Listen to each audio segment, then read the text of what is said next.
great practice today. Oh, thanks. One thing that stood out to me, I saw that you were hard on Kiki and a few other players. How important is it for that? Just for them to feel that pressure. Well, I think that, 2 reasons. One is we need to make practices harder than it's going to be in the games. We know that pressure is going to rise, and we know that pressure is a privilege.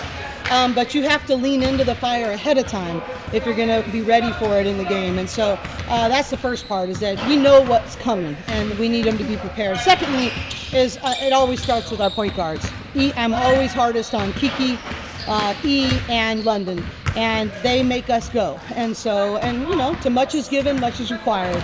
And so I just, and they really embrace that. They don't want me to lower the standard. They want to be held to the highest standards, so it's important that it always starts with them. And one thing I want to ask you, how do they respond to it? Do they play better? I see they don't get bothered by it. Well, I think that's my job, right? Is that I do it a little differently with E than I do with Kiki, than I do with London. I think, the standard never changes, but the manner in which I hold it has to do with the relationship with the individual and knowing what I know about them. So it's a little different with each individual person. Did you ask Jordan to come back, or did she come back? Yeah, no, both her and Charisma and Kennedy Burke have all asked to come back and practice with us, and what a great, thing for our current players to be able to see the legacy that they've brought. And no, I had nothing to do with it. In fact, Pam is the one. She reached out to Pam, our director of operations, and said, hey, I'd like to come back and work out with the team, and she's next door getting skill work in. And that's been one of the great things about this place, is that it's a place they all want to come back to and they all want to continue to contribute with. So it was great to have Jordan Canada home. It looks like Kiki's getting healthier, but you have to have E too. So yeah. What is the benefit of developing E now and having a really good point guard? Well, I said when Kiki got hurt, I said the silver lining to this, of course we would rather not Kiki ever have an injury, right? But the silver lining is E is going to be forced into positions and places and experiences that maybe she wouldn't have been forced to otherwise. And the reality is that she has grown leaps and bounds. 11 assists and 1 turnover against an SEC team, against Arkansas. How she started against Louisville and then having to come back in the second half and rebound and really lead us. I just think that we're going to look back on those first 4 games when it was only E, and London helped out a lot too with that. But we're going to look back in March and go, thank goodness we had that time. And she's different because of it. He's hurt you, obviously. You guys were handling that minute restriction on Kiki last week. Do you have any idea where that's at? Yeah, don't ask. I haven't asked. I'm hoping there's not one, but I actually don't know for sure. But I'm hoping that she's going to have the reins off, but I have not been told yet by our medical staff. And then as far as other housekeeping days, any other injuries going on? No, not that. I think we're pretty good. We were conservative with Gab for a second, but I think she'll be fine. And so I think we're going into a good place. But 2 years ago, UCLA lost to South Carolina in the 6-stone. Yeah, and earlier that year. Yes. So, How has this team grown since then, and how have you grown as a coach since then? Well, I hope every year that if I expect them to grow every offseason, I hope that it starts with me. I remember the press conference after the Sweet 16 when they beat us and thinking, man, I have to grow in some areas. I have to be able to put this team in different and better situations given what I've learned about them. So I think that, every year, this is my 14th year here, I think I'm, there's all kinds of little things every time. You don't have enough time to hear all of the deep dive I've done in the off season. But I think our players, I think there's a different level of confidence. I think we have more depth and versatility than we had, and we shoot the ball better, which affects our spacing, which then allows us to take advantage of Lauren Betts in a different way. We didn't have that kind of combination. We did not have that kind of combination in that game. A big weekend for women's basketball. Oh my gosh! USC playing Notre Dame. You guys playing the number 1 team. Yeah. You all are the 5th seed in the nation.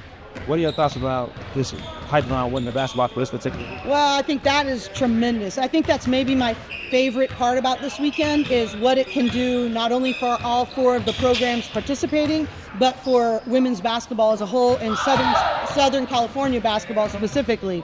I just think we're so fortunate. I'm calling it Final Four in November, right? Is that level of game, that level of exposure, that level of notoriety 2 sold out crowds. We're sold out, USC's sold out. And then I even think, going back, the Lakers were sold out last night. And I think about how many people in LA are excited about basketball, and specifically this weekend, women's basketball. You've been a huge advocate. I've been You have. You've been amazing. You've been speaking on it even before the hype started. Yeah. What are your thoughts about the overall growth of women's basketball? Where do you see it going with all the high school players that are I think you go even lower than high school. You're talking about, YMCA teams and, youth basketball and AAU, and then high school. Like, there's an enthusiasm, and, representation is a powerful thing, and it looks a lot of different ways in a lot of sectors of life. And I remember wanting so badly growing up to have a woman to look up to model my game after. And, I think about what these little girls are being able to see, both in the college level as well as the professional level. And I'm so excited about the WNBA hire with the Sparks and Lynn Roberts, and how we're going to work together as well. But it's a new era of women's basketball and women in sports. And for someone who's been in it a long time, I could pinch myself. I'm so excited. And I actually think we're just scratching the surface. And we need to keep covering it. We need more eyeballs and continuing to broaden and deepen coverage and tell the stories. We need more corporate sponsors to get involved and to really see this as a valuable investment. And then we just need the media deals to continue to grow and reflect the great investment that it is. Earlier this week, your colleague on the men's side, McCroyan, he mentioned that on the men's game, the marquee matchups for the half conference are MTEs. Yeah, they're played at neutral sites. How big is it, not just for the women's game, but for basketball as a whole? Yeah. Have this game against South Carolina at home. Well, there's a thing right now that we're talking about in athletic departments, donor fatigue, right? Because you've got NIL that you're raising money for, you've got cost of attendance, you've got ticket sales, you've got all these things. And I think it's really hard to ask your fans to seat tax and all these premium seating things if you don't bring them good games at home. That being said, we have reality of NIL money that's coming from these MTE neutral site games. It's the same on the women's side. But I think what we're trying to do is have a balance of both. We're probably going to have more of them than neutral sites than home, but not only neutral sites. I want to have a marquee game like this at home every year in non-conference. And then you combine that with the Big Ten schedule, you got some special games to give your fans. And we got to give something back to our fans, that we're asking so much of them, both as donors and attendants, that we got to give them something to get excited to watch. South Carolina could be your biggest test so far this. Of course. What are some of the other little tests that you've had that cleared you? Well, I think Louisville was a great test in terms of style. They trapped ball screens, they blew up handoffs, they picked us up full court. They were a great rebounding team. That's exactly what we're going to need against South Carolina. I think other teams gave us different looks. Arkansas was really good in terms of how they spread you out, how they run in transition, and how they doubled the post. But I think the most parallel is going to be the Louisville matchup and how they played us, and how I think South Carolina will play us as well. Is there do you see influence on these international replay? Yeah. How does that kind of change things? Well, I think that, the thing that's so interesting about E is that she took a gap year, and graduated early and played professionally as an amateur, which is somewhat common, but she played at the highest levels. And I just think that brought in a maturity about her and an experience that very few college freshmen have. And so we're just really thrilled. She has an incredibly high basketball IQ, but I'll tell you, she is our second fastest player on the team. Most people don't realize that. She is a great athlete. I clipped out a layup that she had against Arkansas, and she is about 3 inches from the rim in where she's coming. She's got ups. Yeah, I mean, she's deceptively athletic. And so, but I just think she comes in with her challenges are the game is probably more physical, and she's getting pressured more than she did in Europe. But the reality of what she sees and what she reads, she is mature beyond her years. Obviously, you guys bring a level of professionalism day in and day out. You guys, we talk a lot about the mission and the process. Yeah. That being said, is there a different level of intensity going into Sunday? Is it, do you feel it? Well, yeah. I mean, these kids, this is what they dreamed about. So I actually am spending time. We call it our warrior dial. We're trying to get their warrior dial down, breathe. We're not going to have to. There's no motivational speeches needed for a game like this. And at the same time, this is not our season. This is a step in our season of growth, of experience.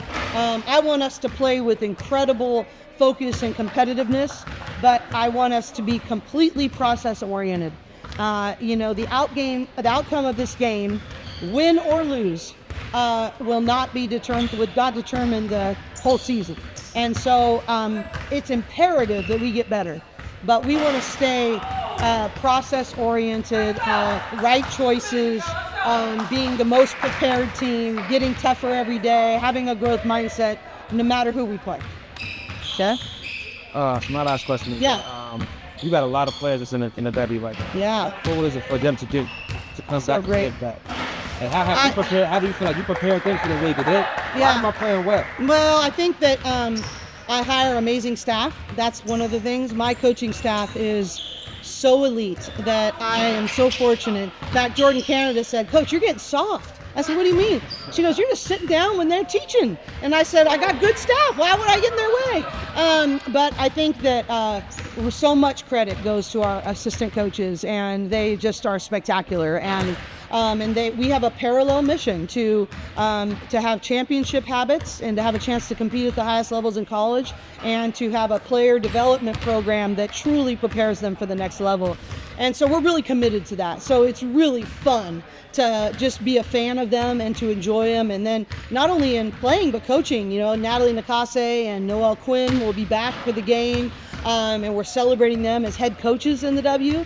And then, obviously the players that are in the W and playing well, like having Jordan Canada back and Charisma Osborne and Kennedy Burke, I think is going to be at the game. And, the list goes on and on. But when you get a chance, this program is not about us. It's about teaching, mentoring, and equipping for life beyond UCLA. And then when they get to do and experience their dreams, that's just a joy to watch. Thanks so much. You got it. All right, you guys good? Yes. All right, thank you guys. Appreciate that. Good luck.